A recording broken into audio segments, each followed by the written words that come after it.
Hey, Crystal Maiden here. In this part I'm going to be showing off some more islands, like Shark Island for example, and showing off the Picto Box side quests. There's a lot more that we have to do in the Great Sea, like get rid of that skull platform. Well, not get rid of it. It's not like we can destroy skull platforms with the cannon. That would be pretty cool, but then we wouldn't be able to get any treasure from it. But it would be kind of cool in concept, like, just leave an exploding skull platform behind. But yeah, we're basically tackling the second most bottom part of the Great Sea. Like, a lot of people refer to coordinates, like squares in the Great Sea with, like A6 and E6, for example. And no one ever really keeps it consistent, Like, I've heard A5 being used to refer to, like, I think it was Diamond Step Island? Like, a lower area. And I associate A5 with the 5th island at the very top row of the Great Sea. So it's confusing. Don't know why people don't just say the name of the island.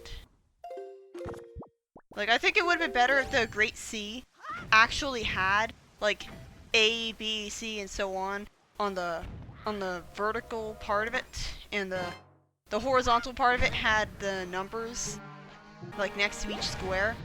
I think that would have been nice, so that we don't have to fill up a square on a chart with using bait in order to be able to like address the name of an island. Like, we always know it as A5 even before we give bait to a fish. I don't entirely understand why we need to feed a, like, bait to a fish to, like, fill up the map. I don't know why we can't just have a full sea chart from the very beginning. But again, I hate... See, this is why I hate combat out in the sea. And I meant the HD version. The HD version fixes this because it's like, you never have to worry about getting knocked out of your boat when you get hit there, but still. Like, it's just cheap. Like, how are you supposed to deal with them when you can only attack...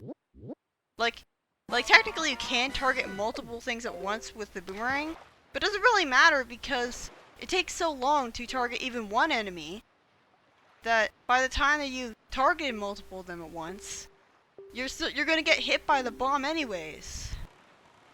So I guess it's just best to use the arrows and rapid fire them, targeting over and over again. Wait, no. With this game's targeting system, you probably just end up targeting the same enemy over and over again.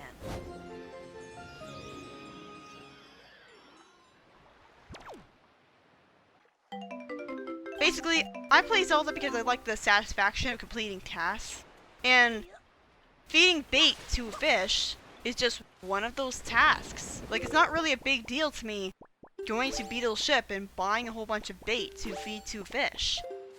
So while it does sound tedious filling up the entire Great Sea chart, like, it's not really something that you should have to do, it just gives me another something to do. There's always something to do in this game. This is kind of an annoying thing to do though, because it's not very clear what exact order you need to hit the switches in, and I think it's on an invisible time limit too. You're better off destroying all of the bushes that block your path, and the trees as well. These are the smallest trees I've ever seen in my life. Like, that's something I've always found to be very strange. Like, with the 2D Zeldas, the trees are a lot bigger, but here they're just really tiny, and you barely ever see trees that are properly sized until you get to the forests. See, that tornado is really confusing because it always stays in one place, even though you expect it to be moving around in a circle around the island. Like with the tornado that appears just outside of Forsaken Woods. But instead, it stays there in one place, and basically what that means is it's harder than it looks to take advantage of it to fly up to the higher part of Shark Island. That's kind of confusing. I mean, I like Shark Island a lot. Like, I think it's a really cool concept, having an island shaped like a shark. And the name Shark Island? That's badass. Like, it really is. Don't really see the point of having like a slugfest in it though. Well, I guess like the islands are really nothing special to go through. Like there's combat rooms and there's like usually there's like combat.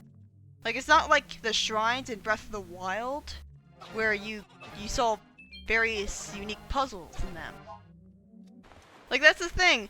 A lot of people bitch about how this world is so open and there's so much to do because it's a great sea and stuff, but I just don't understand why they don't appreciate it because it's like Breath of the Wild but with sailing. So I guess the real problem is that there's not much to actually do when you get to the islands that are scattered all over the place, because with Breath of the Wild you have shrines, which are basically mini dungeons in how they're designed. I mean, occasionally the shrines are just fight an enemy, and it's more about getting to them. But with Wind Waker, usually when you get to an island and there's a cave in it, it's just like a combat room slugfest. Like even in the submarines, that's all you really do. It's not very interesting. I still like going through all of them though, even if it is the same thing every time. Like it's not like there's all sorts of different groups of islands. Like there's reefs, and again, like they're pretty tedious to deal with because you have to slowly go around the reefs, and it's not like you can always have the wind behind you. At least not if you don't have the sit. Like in the HD version you can, but it can be kind of tedious in the reefs when the wind isn't blowing the way you want, and you're expected to deal with cannon ships that are constantly attacking you, but you can't always be moving fast because of the wind direction mechanic. So it can be slow and tedious dealing with the reefs, but it is satisfying knowing that you're getting incrementally closer and closer to completing a reef. See, this is how the trading sequence fails. In Link's Awakening, the trading sequence was perfectly fine to deal with, and even though it was mandatory to beat the game, that wasn't the problem at all. Because you did the trading sequence naturally as you progressed through the game. Like, as you progressed through the game, you would naturally meet NPCs that you would be able to trade with and, like, get items from. So, it was no problem at all. Like, it's not like you had to go out of your way to complete the trading quest. But, unlike that game, it's not like the trading sequence is something that the plot naturally leads you to make it convenient to complete. No, you have to go all over the Great Sea and go out of your way to complete the trading sequence. Like, it's not very convenient. Like, there's one on Mother and Child Island, there's one on Bomb Island that's really far away from it, and there's one on Grapefish Island, which you can thankfully warp to. But every time you want to go to the Goron on Mother and Child Island, you gotta warp to Tingle Island, because you can't just warp to Child Island. Oh no. Having 2 warp spots on one island would be too convenient. Like, that's another thing. You'd think that the HD version, with all of its added conveniences, would allow you to warp to literally any island ever. But instead, it just keeps it just as restricted as before. Obviously, I did that on purpose to spawn here a lot faster. Yep, that's it. It can be kind of hard making sure that you walk along these narrow things, because if you don't walk them exactly right, you'll end up sliding off and falling to the lava. But yeah, like, this is a pretty simple puzzle. Like, at least there actually is a puzzle this time. Like, you just make use of these guys. I think most playthroughs of the game show this off on the way to the Forsaken woods. It's weird because there's 2 places in this game called Forsaken something. There's Forsaken Fortress and Forsaken Woods. That's probably part of the reason why I find it so easy to forget the name of the second dungeon. And another thing that people usually do when they show a playthrough of this game is they show this kind of side quest. And again, just like with the other one, I tend to keep this kind of stuff not in the main playthrough because this is all extra. You may have noticed in the cutscenes where Link's conducting for Makar and Medley that his conducting animation will noticeably end and snap back to the beginning of its conducting animation all of a sudden to restart.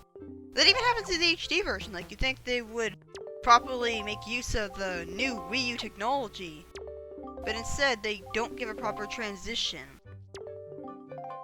And in Europe, they actually marketed Wind Waker with a live-action actress in a cloak playing as Ariel, worrying about whether Link will save her or not. And yet he saves her halfway into the game, even though they marketed it as being all about saving Ariel. It's stupid. What's also stupid is that we're expected to believe that he traveled to all of these different places, or was aware of all these different places when it's like, this isn't the world with the internet. Like, do you expect me to believe that this guy's a sailor? I mean, that's so stupid. He acts like he's never seen that firefly before. He acts like that firefly is not something that he knows about. Even though he knows what that is, the next time, like, it is so arbitrary that you have to do this to get the deluxe Picto Box. You don't need to do this in the HD version. And this is extremely boring. Like, that's the problem with the side quests in general, is that it's extremely boring because they're just waiting around doing nothing. I literally waited for 2 minutes for him to come to the spot. And the timing for taking a picture here is very precise. You have to make sure that your picture includes him holding the letter in his hand. If you don't press A exactly right, you'll fail and have to wait for 2 minutes all over again. And it's like, the letter appears in his hand, the letter pops up in his hand so fast and vanishes so fast. I literally have to do this just to make sure. And I could barely even see the letter there. You can't see the letter in his hand, especially not when he has a monochrome photograph. How are you supposed to clearly see that there's a letter there? What is with this guy anyways? Like, what does he have to gain from having these pictures taken? Like, is he the main source of gossip in the town? I mean, that does explain why. That does. Well, except that lady that he talks to later isn't one of the gossiping ones. Like, there's only one pair of gossiping ladies. But still, it would make sense that Lenzo is the main source of gossip in Windfall Island, considering how much he has a creepy obsession with finding out what everyone is doing and what they're like. I mean, it is a small town, so I guess that's how a small town is. See, I grew up in the suburbs. So, no, I wouldn't say a huge urban area, but the suburbs, yeah. So I don't really know what it's like in a small town. Maybe it is normal for everyone to know everybody and want to take interest in everybody's business. I just don't like this guy all that much. Don't really like his design either. His eyes never really seem to blink. They're just beady and stuff. Oh, now he recognizes it. I don't think this Firefly actually has a purpose in the HD version. Because again, you just have the deluxe Picto and that's it. Also, why is it called a Picto Box? Why can't they just call it a camera? Why can't they just say, like, photograph instead of pictograph? Like, it's just different for the sake of being different. I just wanted to be sure. The confusing thing about the side quest is that apparently you have to talk to her first and make her say that, and then you do that, like, you talk to him and show him the picture of her. Like, it's kind of confusing figuring out how you're supposed to complete that side quest and get them together. Like, I find it to be really confusing and unintuitive. And I was not expecting her to get that kind of reaction. I was expecting her to go, "Oh my god, I've aged so badly!" Also, doesn't this world have mirrors? I mean, if this is a world with, like, pirate ships and sailing and like this world's technology seems to be more advanced than everyone else's, so Doesn't everyone have mirrors? Wouldn't that lady already know what she looks like?